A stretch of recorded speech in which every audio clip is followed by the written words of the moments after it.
Well, good morning, everybody. Pardon the slight delay here. I'll explain why in just a moment, but thanks for joining episode number 89 of Light Bulb Moments. Remember, money isn't the most important thing in life, but it is like oxygen on the gotta have it scale. I'm Tom Kuhn from Qnity. We're here to make a path towards financial prosperity simple, visual, and actionable. Qnity, as a sponsor of this roundtable, we promote financial wellness for pro beauty, whether it's for students, employers, or employees. We have launched our Money Pro as a benefit that employers can provide to their employees that will both help the employees and help employers. And so you can be one of the first businesses to bring financial wellness as a benefit to your team. We also are in the schools. We have over 14,000 students that have or are going through our money program for students, which is so important, especially these days. And then we have a Money SBO live workshop in Minneapolis led by Candice Gliatto, a guest of ours today. During that Money SBO two-day workshop, we'll be going through the profit pyramid and a systematic approach to greater financial prosperity, including many of our profit principles. Remember to prosper, manage your ATM, your attention, time, and money. It's not lost on us that this is your precious time. So thanks for joining us. Our last guest was Jared Sanders, CPA. We had a great discussion on owning real estate. And we appreciate Jared being part of that conversation. Great insights. This week's guest, we have Tracee Herring, owner of Davanti Salon in Texas. And we also have Candice Gliatto from Citrus Salon, salons, plural now. You'll notice she just opened her second location, so we're going to hear from her on that. Past recordings are posted on the Plan for Profits portal and on YouTube. We welcome members of the school community, as well as those of you that are in professional beauty as a member of a salon and or spa. So last week's, we had some light bulb moments. We talked about finance streaks, 52 consecutive weeks by lords and ladies. Congratulations to them of having finance meetings. And then 398 weeks of weekly tracking by Candice, who was with us last week, but she was getting ready for her grand opening, which was the next day. So it was really cool to see those streaks come alive. That was a light bulb moment. We also had some polls that dealt with sales growth and where people stand and price increases. So we do love to occasionally have polls, and hopefully that you heard the results last week. Light bulb moments of this week, I've got one for you, and it also is part of my delay this morning. I'm obsessing over a report that was published by the Century Foundation. And it is a public policy, I think it's the oldest public policy research firm that does various research papers and has a tremendous influence over policies. And it is an organization that has a lot of muscle and capital behind them. They just issued a rather scathing report. Several people sent this to me on cosmetology training needing a makeover. Certainly, there are schools that have abused federal funding that's used for students to go through certain schools. However, this article does not tell the full story, and it adds a little fuel to the fire on our compensation study as they refer to the poverty of cosmetologist earnings. And unfortunately, as they say, federal loans and grants invested in these institutions have not translated into adequate earnings for program graduates. Wow, what a massive generalization. And I see several graduates of cosmetology schools that are now business owners and have had quite prosperous careers. What they do is I'm just shaking my head over this. They had a comparison of cosmetology graduate earnings to workers in selected fields employing mostly women by gender. I'm still trying to figure out where they came up with the $16,000 number. And believe me, I have been digging into the Department of Education and looking at some of the reports. And they show, they use a graph to dramatically show cosmetology with 3 other fields: education, dental assistant, and nursing, all 4-year degrees. And very, very different from the field of cosmetology, where entrepreneurship is a very common path. Also, it is the one industry of these that are highlighted that also has the greatest risk of underreporting of tips, which is obviously a big issue. And there's several other things. And the other thing is I can't get these numbers to tie. I think they're using apples versus oranges when we look at different schools, because I looked at schools that did education, dental assistant, nursing, and I cannot find these numbers. And it seems like the numbers used for cosmetology came from one source, but the other ones came from another source.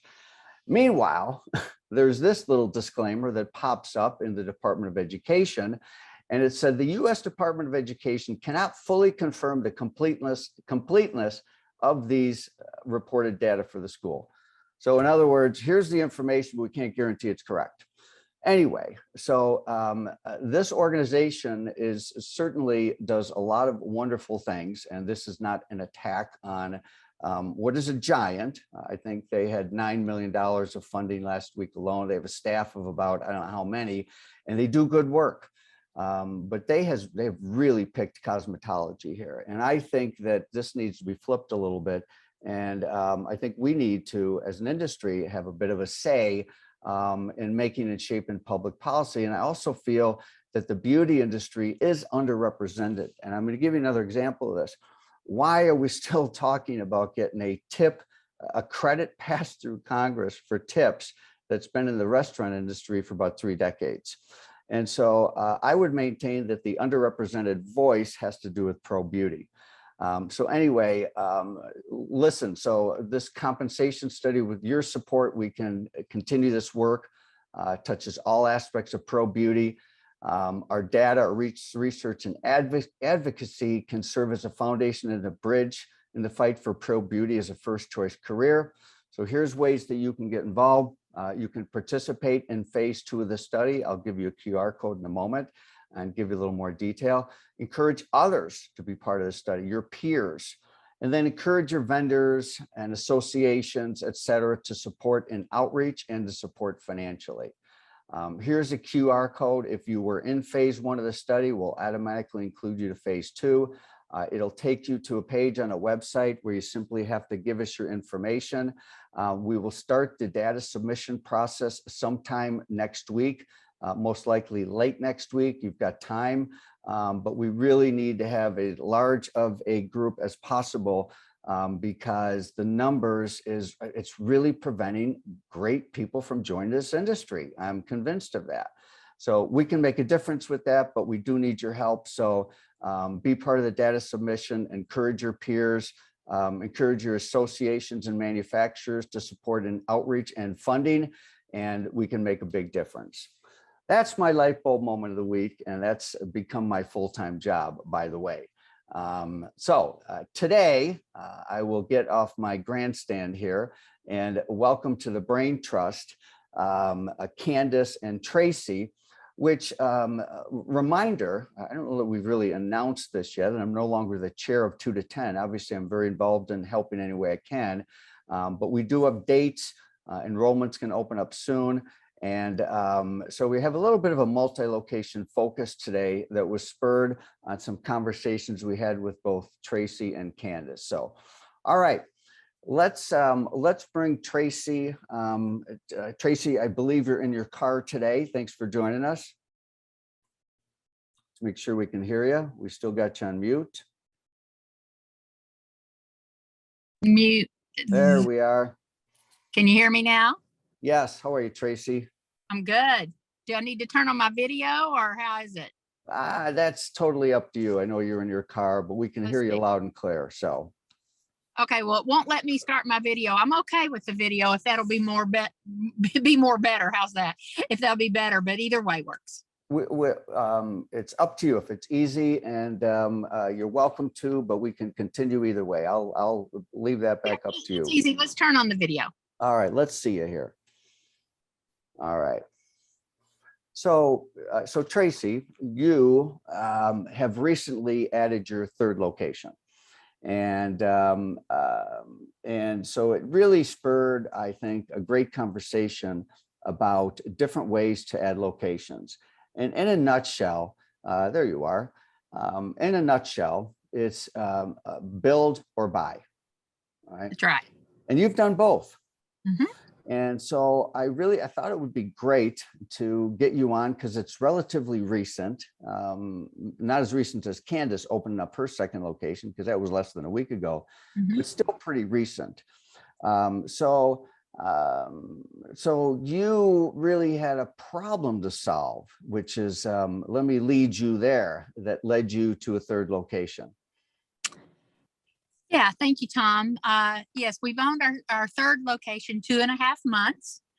And the primary reason I purchased it was because we've got at my flagship store, which is the one I've owned for 12 years. It's our largest and most biggest revenue generator in my businesses. We need a pretty significant remodel. We're outgrowing our space. Our space is old and dated. And so we're needing to basically come in and almost gut it and rebuild. But the problem is if you do that, as you all know, I've been, in fact, at one of the 2 to 10 seminars last year, I brought this as a problem. How do you do that? How do you do a major remodel like that and not completely shut the business down? Okay, and this is going to be probably an 8-week project. And so we started brainstorming all different things that we could do, my leadership team and I, and we came up with some things, I mean, they were kind of bizarre, but brainstorming's that, right? You just pull everything that you can to keep revenue coming in. And then one day, it just kind of dawned on me. It was one of those shower moments, Tom, you've heard me talk about that I have sometimes, is I thought, there's a salon, we're in a Nevada salon. There was a Nevada salon about 3.5 miles from my location. It's not a small footprint, but it's a very small salon, so they've got like 5 stylists in over 2,000 square feet. And I knew the owner somewhat. And so I thought, you know what, I wonder if he would be interested in selling, because I had kind of heard a couple of years ago through the grapevine that he was a virtual owner like myself, but it just wasn't really working out for him.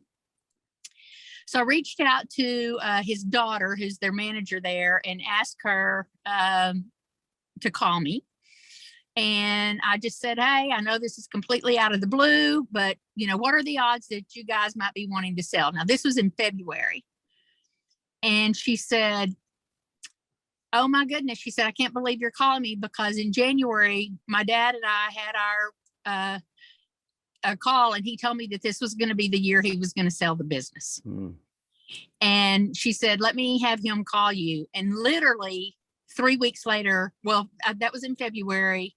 It took a while, of course, because I didn't want to buy it 3 weeks later. I needed about 6 weeks, but I bought it on May 1st. So literally it took about 6 weeks to close the deal. And he was so anxious to sell.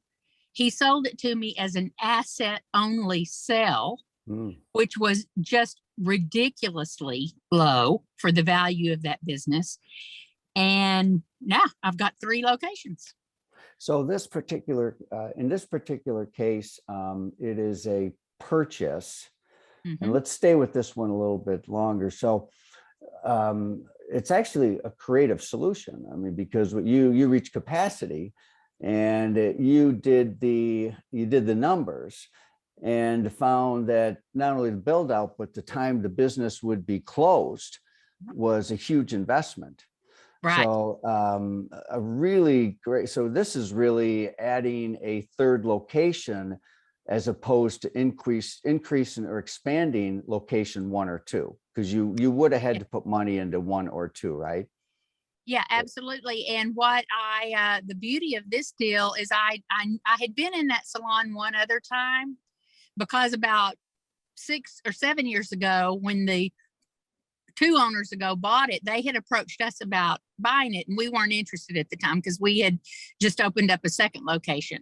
But I knew that was a very large salon, and so I can accommodate not only their staff there, but all of my staff at my Denton location while we're doing our rebuild.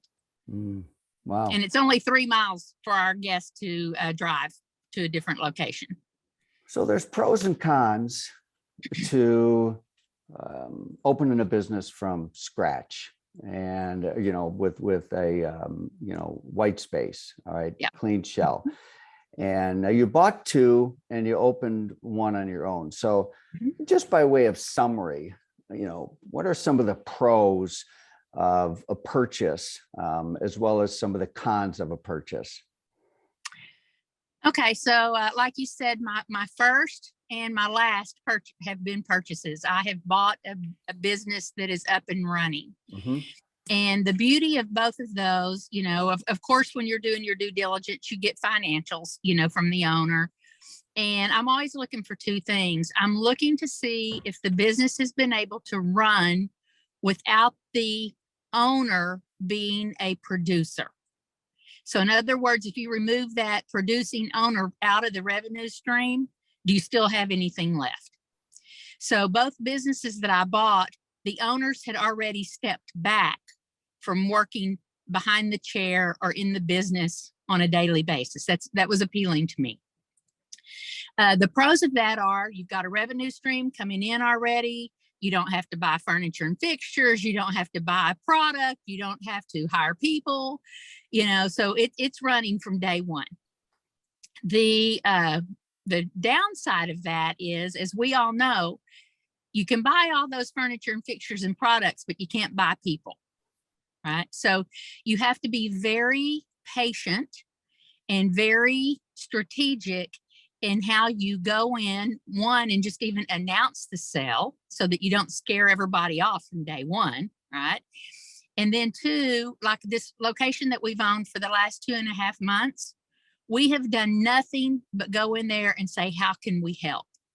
We have not changed one thing that they're doing in that business, although they do have some opportunity, but we're just going in from a perspective of how can we help them? And then slowly but surely we will, bring them into our culture and our way of doing business. All right, let's go to the pros and cons of building. Okay, so my middle location was a brand new build. I like to keep my salons within about 30 minutes of each other, so that my management team doesn't have too far to drive. And so this one we built from a cold gray shell. The advantages that is we got to pick the strategic location. So we worked with a business consultant, a Nevada business consultant, because that's who we are. And they helped us pick a high traffic, very lucrative location that almost set us up for immediate success as far as having visibility to the public. Okay. So, it was a brand new space. We got to pick the layout. We got to pick the design and the ergonomics and everything that's so important that goes into all of that. We got to pick that. And you get a fresh new start. The cons is that fresh new start means that you're probably working largely, if not completely, with brand new people on your team. So you've had to recruit and you've had to hire and you've had to train, all while you're also doing the build out, right? And so that was pretty stressful. One of the ways that we kind of gave ourselves a little bit of a leg up on ensuring that we had the right culture and the right people over there is we seeded that location with two of our top performers from one of our other locations. So they moved over there. They wanted to move to that area. We moved them over there and they've been running that store for us. Cons, capital investment also. Yeah. Let me not forget that one. Yeah, I actually owe more money. It's a smaller footprint and I owe more money on that fresh build out than I do on either one of the ones that I bought that were already up and running. Yeah. Yeah. So This is awesome. And what I'd love to do is I'd love to have you stick around, Tracee, and let me invite Candice into the conversation. Okay. So Candice Gliatto, there you are. Good early morning to you, Candice. How are you? I'm doing good. Good morning. We've got Texas and we got California. California being you're up bright and early, but you usually join us anyway. Yeah. Congratulations again on your 300, was it 399 days at this point, your streak? Yeah, yesterday was 399. All right. So obviously a key lag indicator towards financial success when you have that kind of discipline. So congratulations. And your grand opening. So you are officially multi-location. Bravo. Let's give Candice a little virtual round of applause here. Thank you. You know, you and I, you're also a Qnity educator and a coach. And we had this conversation. Both of us were thinking the same thing. I think we talked about maybe 2 weeks ago. I thought, you know, wouldn't it be great if you chronicle your experience of going from 1 to 2 locations and use it as a way to educate and help others through the process? Because I've really, in all my time and, you know, specializing in multi-location, I've never seen sort of a turnkey way to go from 1 to 2. But I had no idea. In fact, even when I brought this up yesterday, your process and your grand opening in your second location seems to have gone very smoothly without stress. Yeah. Of course, that's easy for me to say. Is that true? Yeah, I mean, like the logistics of getting it set up and built, and you know, the training and just getting everything prepared for opening was very stress-free because we had a really good plan and we used Qnity tools. So you're going to show us. I was kind of blown away when I saw what you did, but let me just make a comment to our members of our community this morning. Is that in looking at multi-location for a very long time, you know, 2 to 10s around over 12 years, it's very rare to cross state lines, very rare. And I can count on my 10 fingers here how many in that category have crossed state lines. It's very difficult. So I just want to say now, let's be clear. This is a full state away. This is not a drive away. This isn't 30 miles away or 3.5 miles. You're in the Bay Area and this was Portland. So it's quantumly harder to open a second location when you cross state lines. Agreed? I mean, I don't know any different. You don't know any different. This is my second location, but you know, or my first multi-location venture, but you know, I would assume so. I have the right people in place though, which makes things a lot different. You know, I have really, really strong leaders, somebody that's worked with me for several years, is very, very committed to our mission and the success. So, you know, that is definitely a huge piece, and I would never attempt it without that. Back to Tracee for a moment. So Tracee, let's not jump past you and your expansion and the importance of strong leadership in the form of Melody and other members of your team, and really being a huge factor. Would you agree with that, Tracee? Oh, 1000%. Not only, you know, I've got a unique business model in that I'm a virtual owner. You know, I don't work in my businesses every day. I kind of laugh and tell them, you know, I sign the contracts and pay the bills. They do everything else. And yes, without that strong leadership team, which is comprised of Melody, which is my director of operations for the enterprise. So she runs my business like it was her business. And then I've got an educator, an enterprise educator. And then I've got, you know, team leads and educators at each location. And that's critical. So Candice, what we talked about is maybe you even doing a breakout or something at 2 to 10 on this. And when I saw what you put together yesterday, it's still quite raw because, I mean, it's less than a week opening, but why not? And Tracee, you're going to totally dig this, by the way. Why don't you take the screen over? And if I need to do permissions or whatever, I'll be ready to do that. But just give us sort of a glimpse in how you approach this from a pre-planning standpoint, and how really a cocktail of tools such as 9grids, whatever, was a big part of your process. So we'll have you kind of take us through. We're just going to do a quick abbreviated version today, and then we can unpack more in the future, but go for it. Okay. Yeah. So, well, before I share my screen, that was like definitely like the logistics setup.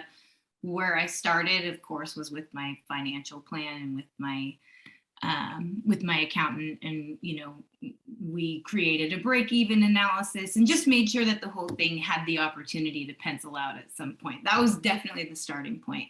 Then it was several months of negotiating the lease and getting that situation settled. And then once we finally signed, it was like, okay, we have the green light. What has to happen now? It's just like far away, and then all of a sudden here. So we started by taking a 5 functions approach. So I'm going to share my screen here. And basically, similar to what you were saying, I have a director of operations that is involved in both locations, and her name's Ashley. She's like my right-hand woman. Her and I just sat down at my kitchen island and just started throwing things on 9grids, like all the things that needed to happen. And so we went function by function. So we've got, our marketing, our education. So on the left here, you can see like what the to-do list was. And on the right, you can see as things got checked off the list. So started by just brain dumping everything on these 9grids for each function. And then the next step was going back through the 9grids and delegating who was going to do what and when it needed to be done by. And then we transferred it to a 13-week planner. And so here's mine. And then Ashley, who's our operations director, she had like her big things that she had to do leading up to the opening, which was over here at the end of the 13 weeks. Same thing with Adam, who's the location manager. He was in charge of like the decor and then a lot of recruitment efforts and just being there for the local stuff because he lives there. And every week we had our meeting and we said, hey, how did it go last week? Did we get everything done? What's next? And the ball just kept rolling and it just rolled all the way to opening. So, that's the short version of the story, but it was pretty darn smooth when it came to the things that we had control over, It was great. The only thing we forgot one thing. We forgot to bring gift cards up there, but they're in the mail and now we're good to go. Otherwise, nothing fell through the cracks from your assessment? No. Hiring we knew was going to be a challenge. We have only two team members so far, and the next phase of that it's in here somewhere. Let's see. The next phase of that is just of this project is like a heavy focus on hiring. So here's the planner for the next phase, and then everybody's got their jobs, and a lot of it is focused around recruitment. And we have actually had a lot of interest so far, and now that the space is complete, and it's been pretty seamless and I don't want to make it sound overly easy, like opening a second location is hard. Like it's not like I breezed through it, but having the tools and then having the right leaders in place was huge, and I couldn't imagine doing it without both. So Tracee, I've been involved in open up locations too, and I have to be honest and transparent with everybody. I wish the hell I had that type of approach and that type of 13-week countdown, because, it just gets absorbed in all the rest of your work. It's not like Melody just, cut things off. I mean, Candice, it's really well done. Thank you for sharing. And I'm frankly a little envious because I wish that I would have had that process many, many years ago to create seamless location opening, whether it's a store up in Aspen, which I was an owner in, or Denver-based business, or distribution, or owning salons. I mean, really awesome. Tracee, what's your reaction when seeing that? Yeah, what I liked about it, because, of course, you have to have a plan, right, to get anything done, but using those Qnity tools, and Candice, good job, using the Qnity tools to lay it out, in such a structured approach, so much easier than using something like Microsoft Project or, an Excel spreadsheet, or something like that. And the reason I'm throwing those out there is because, been there, done that. But that approach was very impressive. And yeah, great job. Thank you. So, so multi-location is different, and this whole conversation today is about opening up a second or third or whatever, and pros and cons of buy or build. Candice, you just did a build. All right, you started from scratch. Tracee, you shared with us that you had 2 buys and 1 build. There's a lot of different ways to get there. And, I thought it would be really good to bring a focus back to multi-location.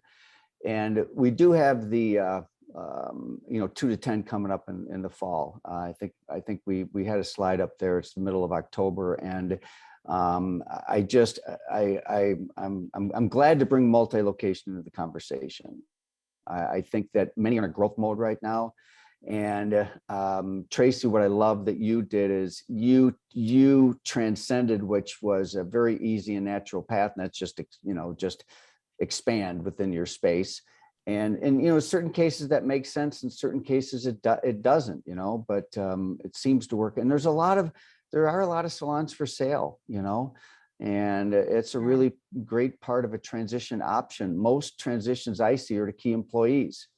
But transitions like, that you were just involved with, Tracee, is a great route to go. And many successful businesses is, absorbing another local business that's in a growth mode versus a go mode. So.